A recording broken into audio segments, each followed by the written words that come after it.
गुरुजी आज तो 1 से 4 कब बज गई पता ही नहीं चला। घर जाने का मन ही नहीं हुआ। आपके ये पारिवारिक इतना बढ़िया आज आनंद आया। आज के आनंद की जय। क्या अच्छा लगा आज की कथा में आपको? गुरुजी आज जो आपने कहा कि चिंता यदि माता पिता पर छोड़ दिया जाए तो फिर हम एकदम टेंशन फ्री हो जाते हैं बचपने में बच्चे की तरह। बहुत बहुत बहुत सच में चिंता खत्म हो गई। एक आग्रह है आपसे, आप सभी चैनल को सब्सक्राइब कर लीजिएगा। जो भी YouTube पर देख रहे हैं चैनल को सब्सक्राइब कर लीजिए और शेयर कीजिएगा। राधे राधे दोस्तों, स्वागत है आपका हमारे YouTube चैनल उषा भक्ति मार्ग में। बात करेंगे हम आज ऐसी महिला की जो कि पंडाल में आती है और कहती है गुरुजी क्या जब पराई लड़कियां दूसरों के घर बहू बन के जाती हैं तो उनसे तो सब कहते हैं कि सास की सेवा करो, सास की सेवा करो, जबकि वो हमारी खुद की नंद जो है अपनी सास की सेवा नहीं करती। और बहुएं चाहे कितना भी करें लेकिन वो सास नंदों की सेवा करें लेकिन तब भी वो कहती हैं कि हमारी सेवा में कमी रह गई, वो उनकी कमी कभी पूरी नहीं होती। तो आइए दोस्तों देखते हैं कि इस विषय में गुरुजी उस महिला को क्या समझाते हैं। आज का प्रश्न बहुत अच्छा किया है जो कि उसके जरिए हम सभी लोगों को बहुत ज्ञान प्राप्त हुआ। तो आइए दोस्तों देखते हैं आज का वीडियो। बीच में छोड़कर ना जाइएगा, बने रहिए हमारे साथ इस वीडियो के अंत तक। नहीं है सिर्फ अनुरोध है कि मैया भैया इतने प्यार से बोलते हो, भाभिया भी कृपया बोल दीजिए गुरुजी, भाभिया। और हमारे देखो हमारे यहाँ भाभी को माँ बोलते हैं ना। जी जी। लक्ष्मण जी ने अपनी भाभी सीता को क्या माना? माँ। तो मैं जब मैया बोलता हूँ तो मैया में मेरी सारी भाभियाँ भी तो होती हैं क्योंकि भाभी ही तो माँ है, भाभी माँ। राधे राधे महाराज जी। राधे राधे महाराज जी मेरा क्वेश्चन ये है कि मतलब 2 लड्डू गोपाल एक साथ घर में रख सकते हैं? इस भाव से कि एक कृष्ण है एक बलराम है, होना तो एक ही चाहिए पर 2 हैं तो भाव ये बनना चाहिए कि एक कृष्ण है और एक बलराम है। जी। और मैं मतलब 2021 से आपकी कथा सुन रही हूँ महाराज जी, और आपने मेरे मन में इतना ज़्यादा भाव वृंदावन जाने का भाव बढ़ा दिया कि मैं अगले साल वृंदावन पहुँच भी गई महाराज जी। मुझे अब मैं सिर्फ आपके दर्शन करने के लिए, बिहारी जी के दर्शन करने के लिए मैं वृंदावन आई थी महाराज जी। आपके यहाँ मैं मतलब गौरी गोपाल आश्रम के प्रसाद भी खाया, माताओं के भी दर्शन किए, आपसे बहुत अच्छे से मुलाकात हुई महाराज जी। जीवन बहुत खुश रहो, रो मत। जैसा सुना था टीवी पे वैसा वहाँ था कि नहीं? बिल्कुल महाराज जी, बिल्कुल सब सच है वहाँ का जो आप बताते हैं महाराज जी। देखिए जब मैं वृंदावन आई थी तब मैं यहाँ पे सेल्फी लेकर गई थी मेरे। अच्छा ये सेल्फी की फोटो है, सुंदर। चलो सेल्फी के ये भी फायदे हैं महाराज जी। मैं ये अपने घर में फ्रेम करके रखी थी, मैं ये फ्रेम खुलवा के आपको दिखाने के लिए लेकर आई हूँ मैं कि मैं महाराज जी को दिखाऊंगी और मैं लेकर ही आऊंगी उनके लिए करके। बिल्कुल खुश रहिए। राधे राधे महाराज जी। खुश रहिए। राधे राधे गुरुजी। जी राधे राधे। गुरुजी आपसे एक सविनय निवेदन है कि इसका उपाय बताइए और मार्गदर्शन दीजिए। बोलिए। प्रश्न ये है कि हमेशा संस्कार की बात की जाती है। लड़की जब ससुराल में आती है तो वो संस्कार लेके ही आती है, तो अपनी सास ससुर की सेवा करती है, लेकिन उस घर की बेटी जब दूसरे घर में जाती है, जब उनके सास ससुर की वो सेवा नहीं करती, लेकिन अपने घर में वो हक जमाती हैं कि तुम दूसरे घर की बहू हो, तुम सेवा नहीं कर पाती, और हमारा हक छीनती हैं और घर में आके उन बहुओं को, उन लड़कियों को क्या कहना चाहेंगे? कुल मिला के ये पूछो ना कि ननंद को समझाओ महाराज जी। घुमा फिरा के आप इतना पूछे, सीधा बोलो कि ननंद को समझाओ। समझाए दे रहे हैं, ठीक कह रही हो। ये ननदों का काम ही है भाभी को उंगली करना। खुद सास की सेवा नहीं करेंगे और भाभी को भाभी सासू माँ के पानी दबा रही हो, सेवा नहीं कर रही हो, खान नहीं दे रही हो हमारी माँ को, तुम अपनी सास को भी तो दो। वो नहीं देती। हाँ ठीक कह रही हो, पर ननद यहाँ बैठी तो नहीं आपकी? चलो अच्छा है, नहीं है, नहीं है तो सुनो। हर स्त्री को चाहिए, भारत की प्रत्येक स्त्री यदि अपनी अपनी सासों का ख्याल रखने लग जाए तो हर लड़की की माँ खुश हो जाएगी कि नहीं? लेकिन क्या बताएं कि अपनी सास की सेवा कोई नहीं कर, कोई मतलब यहाँ सब बहुओं के लिए नहीं है, कुछ बहुओं के लिए। अपनी सास की सेवा कुछ बहुएं नहीं करती, लेकिन अपनी भाभी से उम्मीद करती हैं कि वो अपनी सास की सेवा करे। अरे आप करो अपनी सास की सेवा, वो भी करे अपनी सास की सेवा, तो आप दोनों की माँ खुश रहेगी। जी गुरुजी। जी आप करती हैं अपनी सास की सेवा? जी। और आपकी ननद नहीं करती? नहीं करती, पर वो उपदेश पे उपदेश देती है कि आप नहीं करती। पर उपदेश कुशल बहु तेरे। हाँ उपदेश करने वाले हैं, ठीक है। जी गुरुजी धन्यवाद। अच्छा सुनेगी, गुस्सा नहीं करेगी फिर आप कहिए कि आपने मेरे बारे में ऐसा पूछा? वो नहीं सुनती कथा? अच्छा है। न है भाई, आपको सत्य सत्य नमन है। मैं सरायपाली बसना के हूँ। मैं दूसरी क्लास से गाती हूँ सब भाषा में, लेकिन मेरा कोई भी नाम नहीं है। स्कूल में भी गाई हूँ, बिलासपुर में भी गाई हूँ, कहीं भी मेरा नाम नहीं है। कट जा रहा है, क्यों? काय से कट जा रहा है? ऐसे प्रोग्राम होता है तो गाती हूँ, मेरे को दिखाते नहीं। अरे आप दिखा रहे हैं, देखो यूट्यूब पे आप दिख रही हो तो आना चाहिए ना, अभी आएगा। हाँ अब आएगा क्या? आ रहा है, आप दिख रही हो। बिल्कुल। तो यही दोनों तरफ से आपको सत सत प्रणाम है। आपके मम्मी पापा को भी चरण कमल में प्रणाम है। मम्मी पापा भारत माता माता की, पिता। भारत माता की। भारत माता की जय जय जय। राधे श्याम। राधे श्याम। चाहती हूँ एक बार वृंदावन के बाकी बिहारी का दर्शन हो जाए। तो अभी तक नहीं आए? नहीं गई हूँ। आना। जब बाकी बिहारी का बुलावा आएगा तब जरूर आएंगे। बुलावा आ तो गए, हम आए तो बुलाने तुम्हारे घर पे, और कौन सा बुलावा चाहिए? अब बुलाने आए तो जरूर है, लेकिन हम आज जरूर ही हमने आएंगे। सबको बोला कि आए। अब ये मत बोलना कोई छत्तीसगढ़ वासी कि हमें बुलाया नहीं, हम बुलाने आए हैं आप सबको। राधे राधे गुरु जी। हाँ जी। मैं मुजफ्फरपुर बिहार से हूँ। जी। राधे जी, मैं 2-3 साल से आपका कथा सुन रही हूँ। हाँ। हमको पता नहीं था जो आप सामने से दर्शन कर पाऊंगी मैं, लेकिन आज 2-3 दिन से मैं सपने भी देख रही हूँ आपका। मेरे पति जी है ना, मछली मटन खाते हैं, छोड़ नहीं रहे हैं। आप उनको समझा दीजिए छोड़ने के लिए। बात कराओ। लीजिए। अरे इनके पति बात कर लो। कहाँ इनके पति? मैया तुम हो इनके पति? राधे राधे गुरु जी। जी कैसे हैं आप? ठीक हो सर। क्या नाम है आपका? दिलीप कुमार ठाकुर।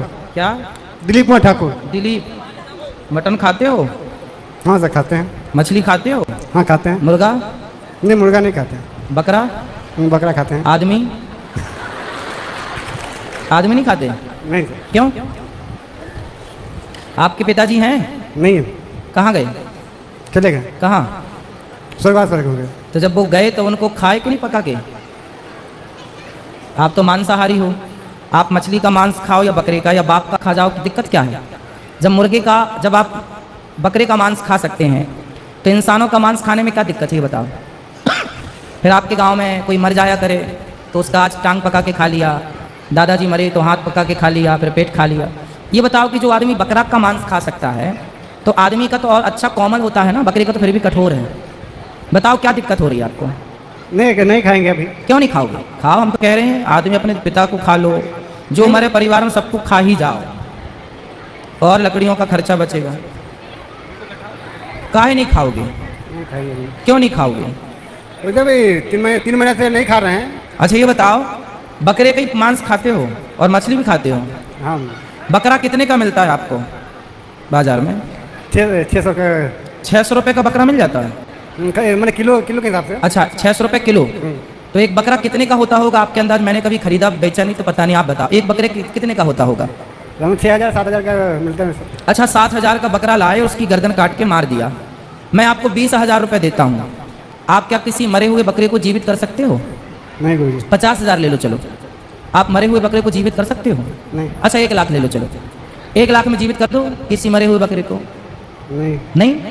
जब 1 लाख में और 10 लाख में और 1 करोड़ में भी आप मरे हुए बकरे को जीवित नहीं कर सकते, तो मरे को जीवन देने की हिम्मत आपके पास नहीं है, तो उसका जीवन 5,000 6,000 में छीनने का अधिकार आपको किसने दिया?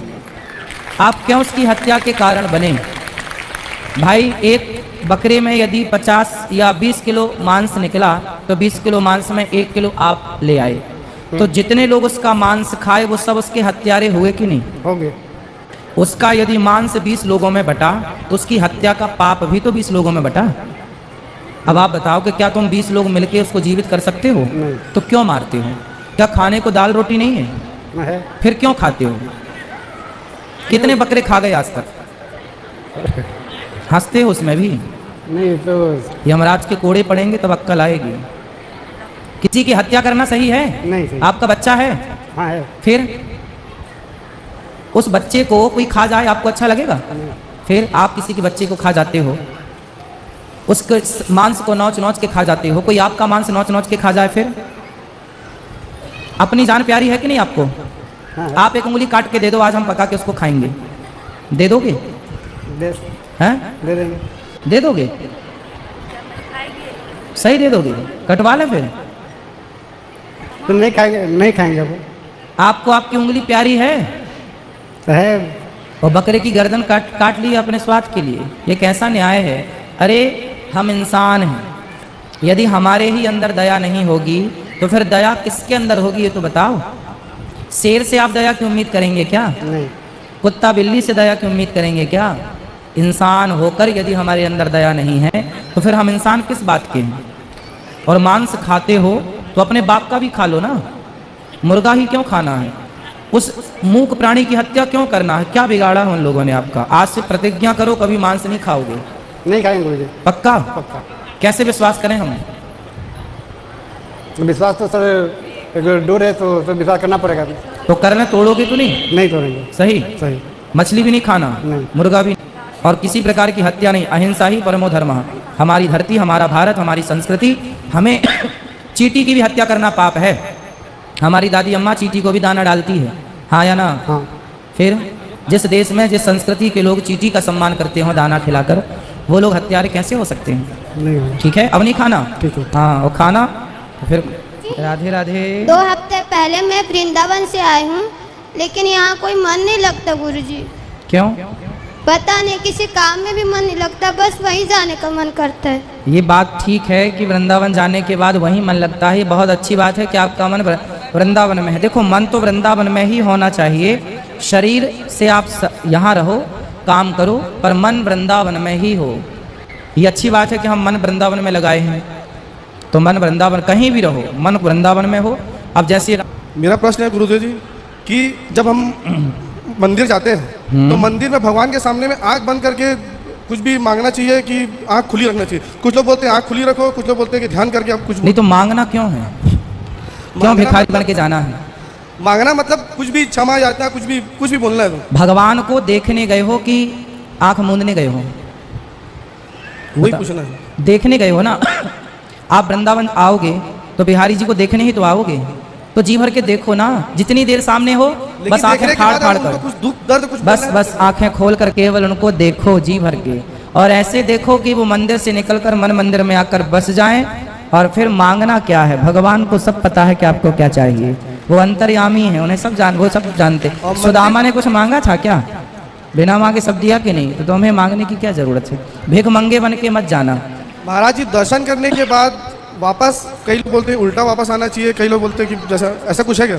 जब तक दिखें तब तक देखते रहो, बस भगवान तो देखते रहो, देखते जा। जैसे लोग जाते जाते भी ना पलट पलट के देखते हैं। जब सुदामा जी गए तो पलट पलट के भगवान को देखते गए। सुदामा जी 4 कदम जाएं, फिर पलट के देख लें, फिर जाएं, फिर देख लें, फिर जाएं, फिर सुदामा जी देख लें।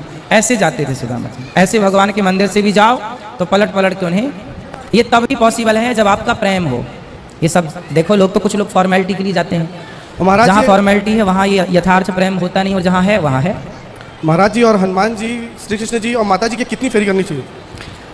माता जी की एक चंडी 1, माता जी की 1, शंकर जी की आधी, भगवान कृष्ण की 4 परिक्रमा, गणेश जी की 3, सूर्य भगवान की 7, हनुमान जी के हृदय में राम जी बैठे हैं इसलिए हनुमान जी की भी 4, क्योंकि हनुमान जी के हृदय में सीताराम बैठे हैं। भगवान राम की 4 परिक्रमा होती हैं। आएगा आशा रख पगलिया। प्रणाम महाराज जी। जी जी। महाराज जी, मेरा प्रश्न ये है कि क्या ये दुनिया कभी नष्ट हो जाएगी, और अगर हो जाएगी तो इसका मैं प्रत्यक्ष प्रमाण कैसे समझ सकता हूँ अपने जीवन में? पहले भी कई बार ये नष्ट हो चुकी है, आगे भी कई बार ये नष्ट होगी। जब ये दुनिया नष्ट होने की स्थिति में आती है तब भगवान मत्स्य अवतार लेते हैं, और मत्स्य अवतार लेकर के पृथ्वी की कुछ चीज़ों को बचाए रहते हैं, वेदों को, कुछ चीज़ों को। बाकी पृथ्वी में पानी जब प्रलय होता है तो सूर्य और चांद तक पानी पहुंच जाता है, पानी पानी हो जाती है, पूरी डूब जाती है। फिर भगवान एक नई सृष्टि करते हैं, फिर प्रलय, इसको बोलते हैं प्रलय। प्रलय के बाद फिर सृष्टि होती है। ठीक है गुरु जी। ये तो क्रम है। जैसे किसान खेत में बीज बोया, अंकुरित हुई, गेहूं हुई, पक गई, फिर कट गई, फिर किसान ने खेत की जुताई कर दी, फिर वो, ऐसे ही है ये संसार। खेत में पानी पानी भर देता है कि नहीं किसान, ऐसी पृथ्वी में पानी पानी, ये सब ईश्वर की खेती है। भगवान जय श्रीमन नारायण प्रभु। प्रभु, मैं जीवन में बहुत बड़ा पाप किया हूँ, और मुझे मतलब इससे भगवान को प्राप्ति मिलेगी कि नहीं मिलेगी? कौन सा पाप किए हैं आप? मतलब भ्रूण हत्या हो गया है, जाने अनजाने में माया का वशीभूत। तो हत्या हुआ है, उसका प्रायश्चित ये है कि हत्या अब दोबारा ना हो, और हर कन्या में लक्ष्मी माता मानकर हर कन्या की सेवा करो, हर बच्चे को भगवान मानकर सबकी सेवा करते रहो, भगवान का नाम जपते रहो। भगवान के सन्मुख सन्मुख हो ही जीव मोहि जबहि, जन्म कोटि यज्ञनाशहि तबहि। कितना भी बड़ा पापी हो, कोई भी पाप हुआ हो, यदि वो भगवान के आश्रित हो जाता है तो भगवान उसको उस पाप से मुक्त कर देते हैं। दूसरा प्रश्न है महाराज। तो भगवान के आश्रित रहोगे आज से? जी जी महाराज। ठीक है। फिर दूसरा प्रश्न ये है, मैं बिहारी जी को या राधा रानी को देखता हूँ, मेरे प्रति इतना प्रेम उभरता है, इतना प्रेम उभरता है, जैसे समुद्र की लहर अप डाउन होता है वैसा होता है। तो मैं क्या करूँ कि बिहारी जी मुझे प्रत्यक्ष प्राप्त हो जाए? हाँ हाँ, प्रत्यक्ष प्राप्त हो गए ना आपको, इसलिए तो आप कथा सुन रहे हैं, इसलिए तो आपके अंदर इतना ये प्रेम जो है, ये प्रेम ही प्राप्ति का प्रमाण है। अब भगवान आपके हृदय में ही है, इसलिए आंख बंद करके जो छवि बाहर देखते हो उसे भीतर देखने का प्रयास करो, और है ना, और अच्छे कार्य करते रहो समाज जी में। महाराज, आपको देखने से ऐसा लगता है कि आप मतलब अर्जुन है और आपके बिहारी जी भगवान श्री कृष्ण है, और आपसे जो जो जुड़े हैं वो सभी मतलब आपकी सेना। राधे राधे महाराज जी, खुश रहिए। दास पे कृपा बनाए रखें। देखा दोस्तों, आज का वीडियो आपने पूरा देखा और सुना। जैसे कि उस महिला ने कहा कि गुरुजी, पराई लड़कियां जो ससुराल जाती हैं तो उन्हें बहू का दर्जा दिया जाता है, जैसे कि कितनी भी सास ससुर की सेवा करें, ननद की सेवा करें, लेकिन यही कहा जाता है कि कुछ ना कुछ कमी जरूर रह गई है, यहाँ ऐसा नहीं करा, वहाँ वैसा नहीं करा। लेकिन अगर सभी लड़कियां ये सोच लें कि जैसे कि माँ की सेवा करती हैं वैसे ही अपनी सास की अगर उन्हें कहे अनुसार चले, तो ये सारे दुनिया के दुख ही खत्म हो जाए। एक दूसरे को उपदेश ना देने की बजाय सब अपना अपना काम निपटाएं और दूसरों को बदनाम ना करें। दोस्तों, आज की वीडियो से आपको जो भी ज्ञान प्राप्त हुआ हो, आप हमें कमेंट बॉक्स में कमेंट करके जरूर बताएं। और हाँ, अगर आपने अभी तक हमारे चैनल को सब्सक्राइब नहीं किया है तो आप हमारे चैनल को सब्सक्राइब कर लें, हमारी वीडियो को ज़्यादा से ज़्यादा लाइक व शेयर करें, कमेंट बॉक्स में राधे राधे लिखना ना भूलें। मिलेंगे किसी ऐसी ही अन्य वीडियो के साथ, तब तक के लिए राधे राधे।